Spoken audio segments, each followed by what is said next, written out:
La capacité du virus à passer d'homme à homme est encore inconnue. Toutes les mesures barrières, les solutions hydroalcooliques, le lavage des mains et le port de masque sont très utiles pour éviter la transmission des virus par gouttelettes.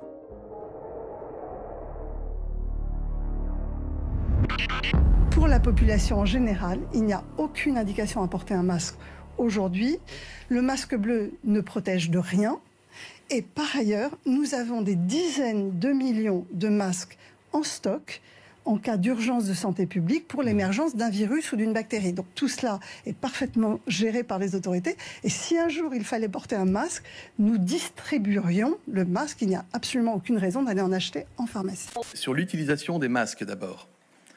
Aujourd'hui comme demain, je l'ai déjà dit, une personne asymptomatique qui se rend dans des lieux publics, qui se déplace en transport en commun, n'a pas à porter de masque. Pas de masque FFP2 très technique, pas davantage de masque anti-projection, ce n'est pas nécessaire. Je crois qu'il est juste d'appeler nos concitoyens à ne pas s'inquiéter outre mesure, à ne pas paniquer et à ne pas dévaliser en particulier les pharmacies, surtout que le port de masque ne sert à rien. Donc, il faut être raisonnable. Personne, et je le redis et je le redirai chaque jour parce que c'est important, personne n'a besoin de porter un masque si un médecin ne vous demande pas d'en porter un. Alors à propos de l'épidémie elle-même, vous parlez beaucoup d'essayer de la ralentir. Il y a quand même une stratégie en France qui est très différente d'ailleurs. Ailleurs, on multiplie les tests de dépistage, y compris dans des drives pour les voitures.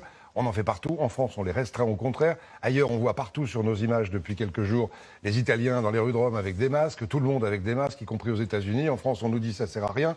Est-ce qu'on en manque en France et ailleurs, on dit que le port du masque en population générale dans la rue, ça ne sert à rien. Les Français ne pourront pas acheter de masques dans les pharmacies parce que ce n'est pas nécessaire quand on n'est pas malade. Pourquoi ils en mettent les autres ? Mais moi, je ne suis pas responsable du comportement des individus. Je dis les consignes parce qu'elles sont éclairées par ce que me disent les médecins et les scientifiques. S'il y avait des masques pour tout le monde, des milliards de masques, ce serait préférable d'en mettre ? Je ne pense pas que le coût-efficacité de la mesure soit en faveur du masque pour tout le monde. Ensuite, porter un masque toute la journée et partout, c'est une des stratégies qui avait été proposée par certains pays asiatiques, justement pour éviter les mesures de confinement. Donc c'est deux stratégies très différentes. Si effectivement nous étions tous protégés en permanence, si on ne se touchait pas, si on se lavait les mains à chaque possibilité d'être contaminé, et si on savait porter un masque, ça pourrait être une stratégie. Et vous savez quoi? Moi, je ne sais pas utiliser un masque. Je pourrais dire, je suis ministre, je me mets un masque. Mais en fait, je ne sais pas l'utiliser. Parce que l'utilisation d'un masque, ce sont des gestes techniques précis. Sinon, on se gratte le nez sous le masque. En fait, on a du virus sur les mains.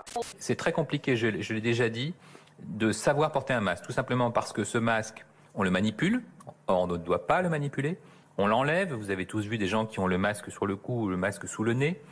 Et on met sa main, quasiment une fois par minute, sur son visage, autour de sa bouche. Et donc, on se contamine au contact du masque, on se contamine sous le masque, et donc, quelque part, c'est presque une fausse protection, parce que quand on est porteur du masque, on s'estime tellement bien protégé que les mesures barrières n'ont plus d'intérêt, que la distanciation sociale n'a plus d'intérêt. Pourquoi est-ce que le président de la République n'est pas muni d'un masque? Mais tout simplement parce qu'il n'y a pas besoin d'un masque dès lors qu'on respecte la distance de protection vis-à-vis des autres. Et donc vous avez vu au cours de ce compte-rendu du Conseil des ministres que nous étions, nous ministres avec le Premier ministre, à une distance de 1 mètre les uns des autres, de manière à avoir cette protection naturelle vis-à-vis des postillons quand on parle de la toux et des éternuements. 3 hours later. On me dit que Emmanuel Macron arrive à l'instant, le voilà. Emmanuel Macron qui met un masque et qui arrive donc sur ce parking à Mulhouse, à côté de l'hôpital civil, l'hôpital de campagne militaire qui a été déployé en temps record, colonel Pellistrandi. Il n'y a pas de raison que le président de la République déroge aux prescriptions qui sont réalisées pour l'ensemble de la population française. Georges Gao, c'est un chercheur chinois, c'est lui qui est à la tête du centre de contrôle et de prévention des maladies dans son pays, il est en première ligne. Et voilà ce qu'il a dit. Il a dit que la grande erreur des États-Unis, mais aussi des Européens, vous allez lire, la grande erreur aux États-Unis et en Europe, est que la population ne porte pas de masque. Avec un masque, on peut empêcher les gouttelettes porteuses du virus de s'échapper et d'infecter les autres. Voilà ce qu'a dit Georges Gao. Bon, on pose la question directement. Avons-nous, nous, Français, était imprévoyant. Sachez que l'Académie de médecine a déclaré ce soir qu'elle recommandait le port obligatoire du masque, même pour le grand public. On nous a pourtant largement répété qu'il ne servait pas à grand-chose si l'on n'était pas soi-même malade. Une version qui a arrangé tout le monde alors que les stocks étaient quasiment vides, mais qui est loin d'être partagée par tous les scientifiques de la planète. Mathilde Véron, David Desarrojo et Stéphane de Perrois. On a tous compris qu'ils cherchaient à masquer une pénurie que chacun pouvait constater, ce qui est un peu débile, mais au lieu de mobiliser la population pour qu'elle s'équipe par elle-même, ces andouilles nous ont aussi découragés d'en fabriquer en disant que les masques en tissu étaient totalement inefficaces, voire même dangereux. Mais Marina, la phrase que vous venez de dire soulève un vrai problème. Vous dites que les gens ont besoin de plus en plus de sécurité. Mais est-ce que les journalistes sont là pour rassurer ou sont là pour informer? Parce qu'il peut arriver que des informations ne soient pas rassurantes. Quel pli prendre? Bien sûr. À partir du moment, de toute façon, déjà où on informe avec le plus de justesse scientifique possible, et donc on ne raconte pas d'histoire, déjà on rassure. Ça, je suis assez convaincu de ça, que la vérité rassure. La vérité rassure. Pardonnez-moi de vous interrompre. Justement, la vérité rassure, mais quand on ne la donne pas, vous disiez vous-même qu'on avait fait croire que les masques ne servaient pas à grand-chose parce qu'on était en pénurie de masques. Donc là, on a rassuré en donnant une fausse information, puisqu'on voit bien que les masques servent à quelque chose. C'est bien la raison pour laquelle on a commandé. On ne commande pas 1 milliard d'un objet qui ne sert à rien. Pour un partisan de la théorie du complot, tout le monde essaie de cacher la vérité, les médias, les gouvernements. Bien sûr, ce que je veux dire, c'est à l'époque, on a priorisé. C'est-à-dire que comme effectivement, on n'avait pas assez de masques, là-dessus on ne peut pas dire le contraire, on a tout fait pour les réserver à ceux qui en avaient le plus besoin, c'est-à-dire le personnel soignant. Donc effectivement, est-ce que la population ne se rue pas dans les pharmacies pour acheter des masques, pour que tout ce qui existait comme stock puisse être réservé à ceux qui en avaient le plus besoin pour ne pas propager cette épidémie et pour se protéger. Donc c'était un mensonge qui était difficile à... On a menti sciemment, en gros. On a menti sciemment. Sciemment, mais parce qu'il n'y avait pas tellement d'autres solutions, et c'était pour une bonne cause, puisque c'était pour le personnel soignant, c'était pour protéger en l'occurrence la population et le personnel soignant. Comparer, varier les sources, regarder ce que les autres médias disent sur un sujet. Si aucun journal, aucune chaîne de télé, aucune radio n'a parlé d'une info, eh bien c'est probablement qu'elle est fausse. Moi je trouve que ce genre de mensonge peut tout à fait être compris et s'excuser.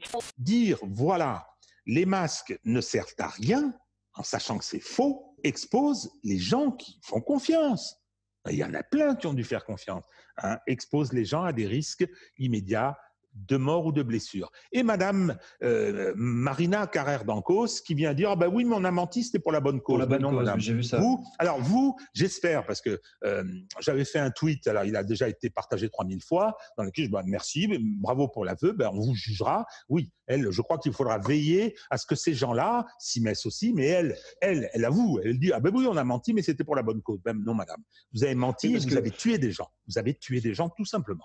J'ai interrogé les scientifiques sur nos élections municipales, dont le premier tour se tiendra dans quelques jours. Ils considèrent que rien ne s'oppose à ce que les Français, même les plus vulnérables, se rendent aux urnes.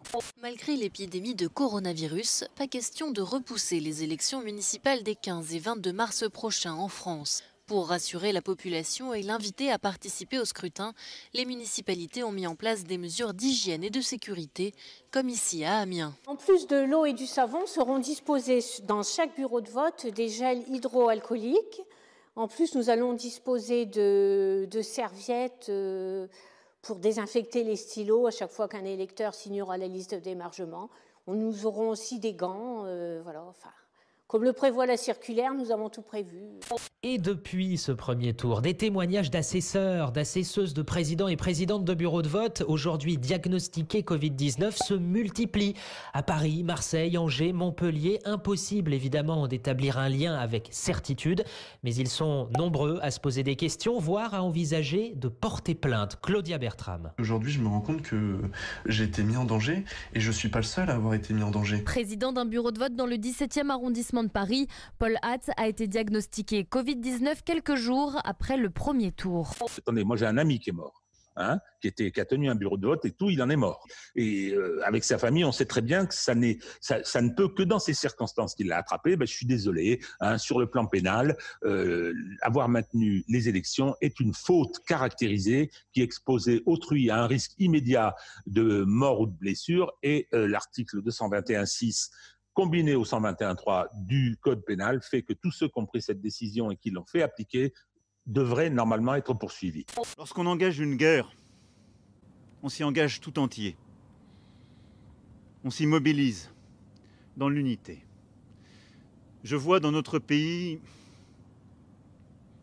les facteurs de division, les doutes, toutes celles et ceux qui voudraient aujourd'hui fracturer le pays, alors que nous ne devons avoir qu'une obsession, être unis pour combattre le virus. Au bout d'un moment, si vous voulez, l'impudence, c'est vraiment insupportable. Et on vous réclame de l'unité nationale derrière. Mais enfin, comment voulez-vous qu'on fasse confiance à des pareils guignols? Non, mais c'est pas vrai, quoi. Oui, parce qu'il faut quand même rappeler qu'au moment de justifier les élections municipales, il a bien été répété que toutes les prédispositions avaient été mises en place, qu'il n'y avait aucun problème, que tout était sous contrôle, etc. Et on a appris 5, 6, 7 jours plus tard qu'effectivement, il y avait des assesseurs qui étaient positifs au Covid-19. Donc, Mais attendez, toutes les dispositions ont été prises. Ah, d'accord, oui, on avait un stock d'1 milliard de masques, c'est ça, oui, bonne idée. C'est intéressant de nous dire ça. Hein, toutes les décisions avaient été prises, toutes les précautions concernant le système hospitalier français. Enfin bon, écoutez, on va en reparler plus loin, mais... Je pense que si jamais on a des plans avec des centaines de milliards à mettre pour demain, oui, je hiérarchise, et je pense qu'en l'occurrence, par exemple, le progrès demain ne sera plus dans la technologie, mais sera dans l'humain. Et donc, ce qu'il faut maintenant, c'est un investissement dans l'humain, et en l'occurrence, par exemple, dans la santé. On voit la catastrophe que ça a été, que depuis 20 ans, on se retrouve avec un hôpital qui est complètement à poil. On se croirait dans un pays du tiers-monde, excusez-moi, mais quand il faut faire la course aux masques, la course aux médicaments hypnotiques, la course aux surblouses...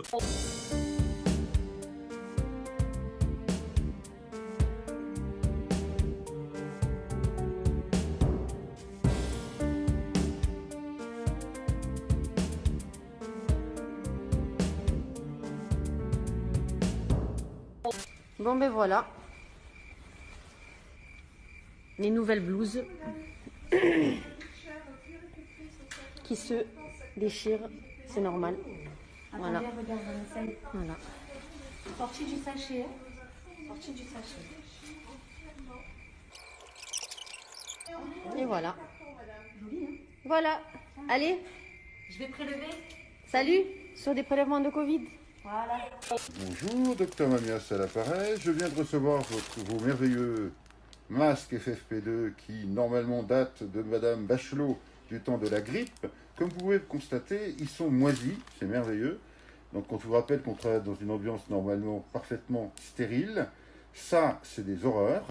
Donc, si je voulais paraphraser Coluche, c'est kaki dehors et caca dedans. Donc c'est pas top. Pour mettre ça sur le nez, madame, excusez-moi, je ne vais pas pouvoir. Donc, je me permets de vous signaler que quand même, on est médecin, on n'est pas des animaux et on ne met pas des masques pour rien. Merci, au revoir.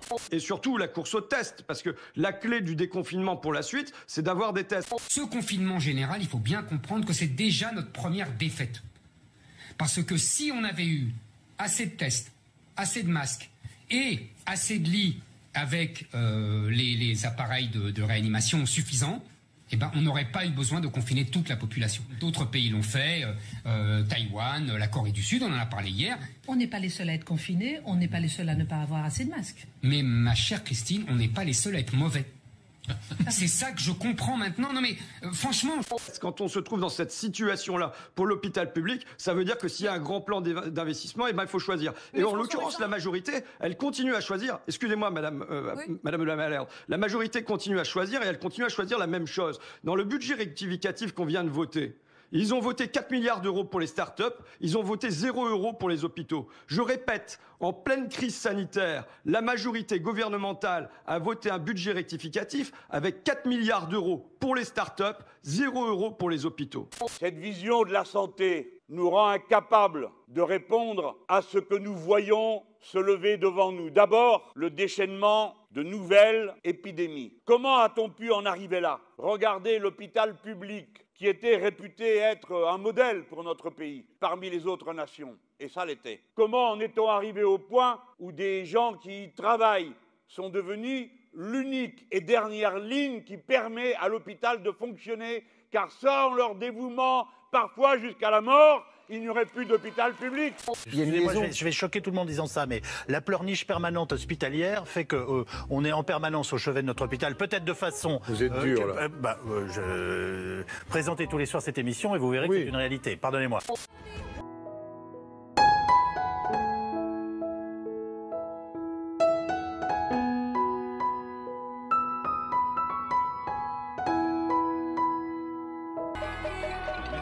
Je vais choquer tout le monde en disant ça, mais la pleurniche permanente hospitalière. Présentez tous les soirs cette émission et vous verrez une réalité. Pardonnez-moi. Ces temps de crise, la France manque-t-elle d'un roi? Parce que l'Espagne a un roi, le Royaume-Uni a sa reine, et d'ailleurs elle a fait un discours rarissime, un discours d'union. Alors peut-on dire qu'il y a une nostalgie du roi en France?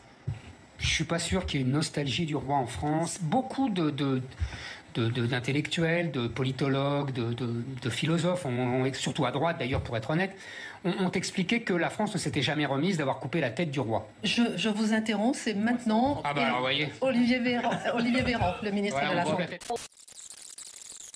Au sortir de la crise, il conviendra donc, au-delà de l'indispensable reconnaissance due au personnel hospitalier qui auront démontré à la nation tout entière combien elle leur doit, de réinterroger en profondeur nos réflexes et nos manières de penser en matière de gestion hospitalière pour préparer le grand plan d'investissement dans notre système de santé que le président de la République a annoncé à Mulhouse le 26 mars dernier.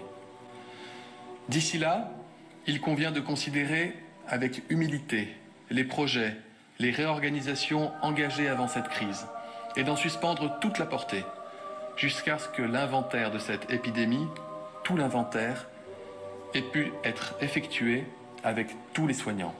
Je peux témoigner de ce que quand je parle à mes collègues allemands, aux responsables allemands, avec qui évidemment nous sommes en contact très régulier, le ministre de la Santé, Olivier Véran, a des contacts quotidiens avec son homologue allemand, ils sont exactement dans le même état d'esprit que nous, concentrés et tout à fait conscients de ce que la vague arrive. Je pense que tous les responsables en la matière font preuve de détermination, c'est vrai, mais aussi d'humilité. Nous aurons peut-être des choses, sans doute, très certainement même, des choses à apprendre de la façon dont les systèmes sont organisés. Sur l'intervention de M. Véran, il y a beaucoup de commentaires à faire. Je suis très frappé d'abord, il est dans la ligne de communication du Premier ministre samedi soir, c'est-à-dire humilité, humilité, humilité. On sent bien qu'ils ont très peur des règlements de compte à la sortie du confinement et de l'épidémie. On sent bien qu'ils se passent leur temps à se justifier parce qu'ils savent qu'ils ont fait n'importe quoi et qu'en tout cas, ils n'ont pas du tout été à la hauteur dans les 3 premières semaines. Le lavage des mains et le port de masque sont très utiles pour éviter la transmission des virus par gouttelettes. Il ne faut pas mettre de masque quand on n'est pas professionnel de santé. Si nous avons l'accès à des masques, nous encouragerons effectivement le grand public, s'il le souhaite, à porter des masques, en particulier ces masques alternatifs qui sont en cours de production. Pour la population en général, il n'y a aucune indication à porter un masque. Aujourd'hui, le masque bleu ne protège de rien. Et par ailleurs, nous avons des dizaines de millions de masques en stock en cas d'urgence de santé publique pour l'émergence d'un virus ou d'une bactérie. Je finis en disant, quand j'ai quitté le ministère, j'avais tout préparé malgré une inertie, sous-entendu. Il n'y avait pas de mesures suffisantes qui étaient prises. Et puis elle rajoute, l'hôpital va avoir besoin de moi. Il va y avoir des milliers de morts. Pas sûr que ce soit très rassurant au premier jour de ce confinement. C'est quand même une ministre de la Santé qui laisse partir le 17 février ou le 19 février 17 tonnes de matériel vers la Chine. Donc je ne comprends pas, c'est-à-dire que le 30 janvier, elle sait qu'il y aura un tsunami viral sur la France. Et puis le 19 février, elle ne le sait plus. Tout cela est parfaitement géré par les autorités. Et si un jour il fallait porter un masque, nous distribuerions le masque. Il n'y a absolument aucune raison d'aller en acheter en pharmacie. Le port du masque en population générale dans la rue, ça ne sert à rien. Tous ceux qui, n'étant pas personnel soignant, pourront trouver avec des masques garantis une bonne façon de s'équiper. S'il y avait des masques pour tout le monde, des milliards de masques, ça préférable d'en mettre ? Je ne pense pas que le coût-efficacité de la mesure soit en faveur du masque pour tout le monde. Le fait que tout le monde porte un masque, évidemment, ça protège tout le monde. Les Français ne pourront pas acheter de masques dans les pharmacies parce que ce n'est pas nécessaire quand on n'est pas malade. Nous recherchons tous des masques chirurgicaux, tous des masques FFP2. Et donc il y a évidemment des tensions d'approvisionnement qui existent. Nous avons fait la transparence pleine et entière. Nous sommes extrêmement attachés à dire les choses telles qu'elles sont au moment où nous les savons. Il y a bel et bien un changement de discours. Nous avons réuni avec Cédric O et Adrien Taquet les plateformes numériques pour faire le point sur la lutte contre les fausses informations et les contenus haineux en forte hausse durant cette crise sanitaire. La bonne information et la protection de tous sont notre priorité. Bah quoi ?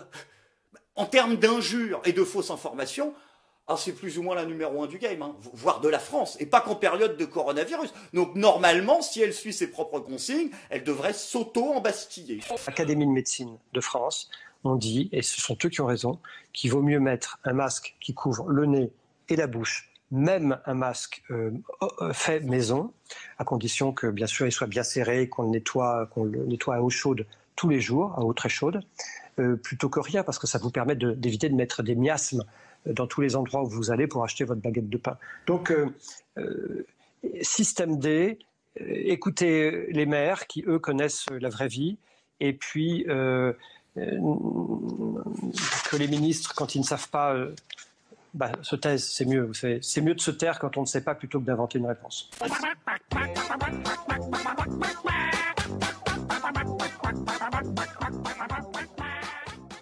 Comme vous, j'ai vu des ratés, encore trop de lenteur, de procédures inutiles, des faiblesses aussi de notre logistique. Nous en tirerons toutes les conséquences, en temps voulu, quand il s'agira de nous réorganiser.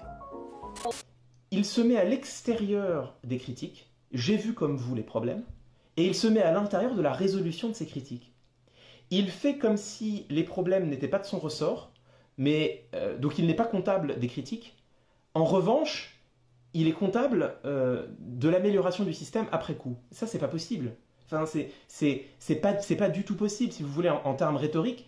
C'est vraiment... c'est de la déresponsabilisation. Et c'est d'autant plus grave qu'on ne le voit pas passer. Ces dernières semaines, soyons aussi justes avec notre pays, ont été marquées par de vraies réussites. Le doublement du nombre de lits en réanimation, ce qui n'avait jamais été atteint. Les coopérations inédites entre l'hôpital, les cliniques privées et la médecine de ville. Très souvent, ce qui semblait impossible depuis des années. Nous avons su le faire en quelques jours. Nous avons innové, osé, agi. Là, on est sur du nous. Nous avons su faire. Dès qu'il y a eu des difficultés, il les a vues, c'est pas de sa faute. Dès qu'il y a des réussites, c'est nous, collectivement, donc lui aussi. Et quand il s'agira de transformer le pays, c'est à nouveau nous, voire même je, puisque la dernière partie du discours est au je. Si vous voulez, le problème sur les masques, tout le monde se défausse parce qu'on sait très bien que ça va mal finir. La respiration accélère, le cœur bat de plus en plus vite. Tout est en place pour alimenter les muscles en oxygène, comme s'ils étaient mobilisés pour une course effrénée. On pâlit également, et c'est bien normal, car ce sont les muscles des jambes qui sont irrigués en priorité. Même la digestion s'arrête. Le système de refroidissement de l'organisme anticipe lui aussi. On commence à transpirer, ce sont les fameuses sueurs froides. Pendant ce temps, le foie produit du sucre, autrement dit, de l'énergie pour alimenter les muscles pendant la fuite. Ils savent très bien qu'à l'issue de cette crise, il y aura des procès judiciaires. Et là, ce sera plus du tout la même chose. Et quand ils auront à répondre, quand il y aura des saisies de mails faits par la justice pour savoir quels étaient les échanges, par exemple, entre... Pour vous, comme il y a eu le sang contaminé, exactement. Il y aura ce type de procès-là. Exactement.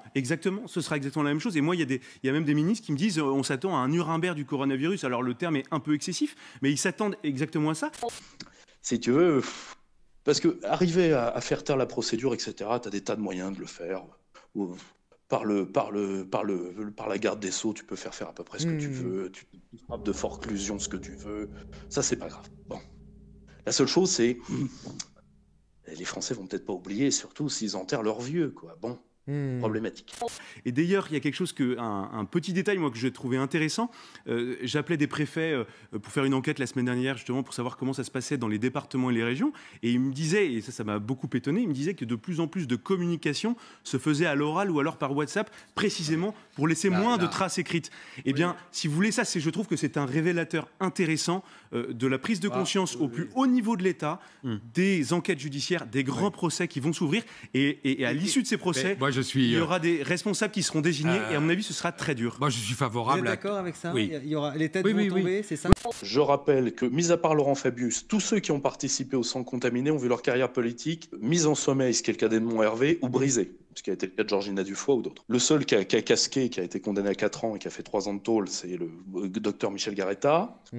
Et son second, qui était également médecin. Toutes les responsabilités politiques ont été gommées. Ça t'a donné 2 phrases qui sont rentrées dans l'histoire de France. Responsable mais pas coupable. Mais pas coupable. Et la seconde, c'était coupable mais pas condamnable. D'accord.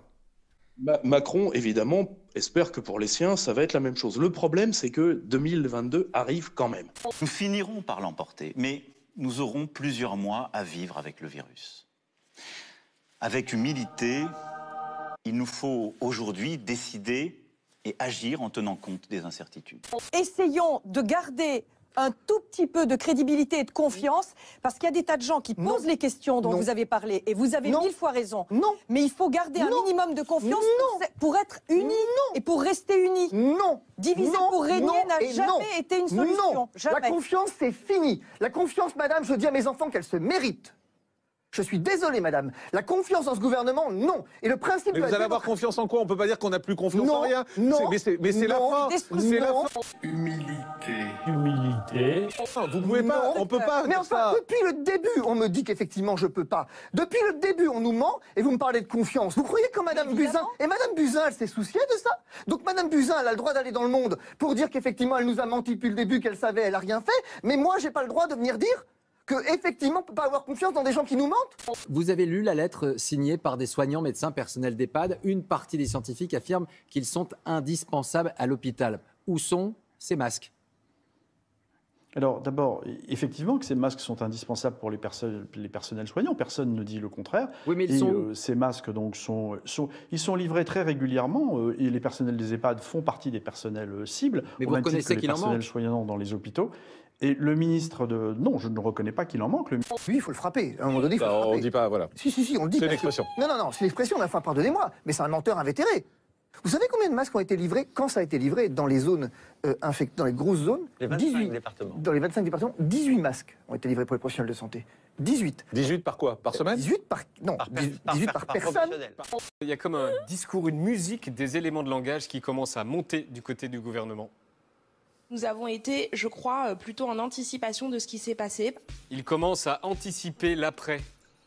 Je crois qu'on a pris vraiment dès le début la mesure de cette crise. Je crois qu'on ne peut pas dire qu'il y a eu un défaut d'anticipation de cette crise, bien au contraire. Ah oui?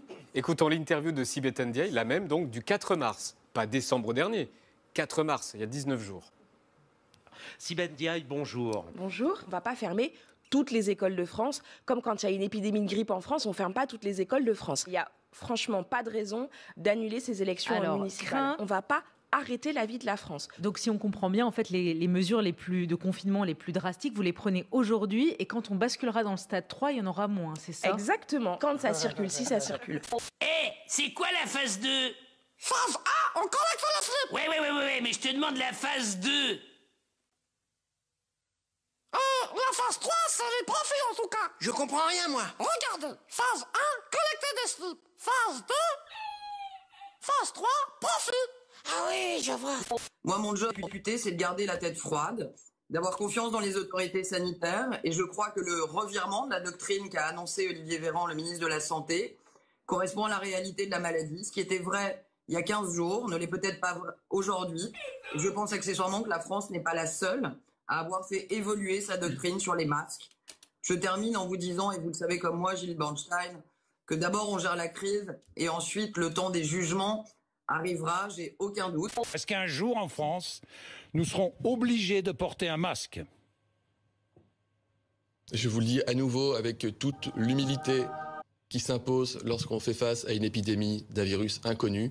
La réponse, elle est peut-être, Jean-Jacques Bourdin. Ce n'est pas une réponse que vous aimez, je le sais, et ce n'est pas une réponse non plus que les Français ont l'habitude d'entendre dans la bouche d'un ministre, mais je le dis en toute humilité, la réponse est peut-être. Et je peux vous dire que le pont aérien que nous avons mis en place se déroule et que les masques commandés arriveront après toute une série de vols qui vont s'échelonner d'ici la fin du mois de juin.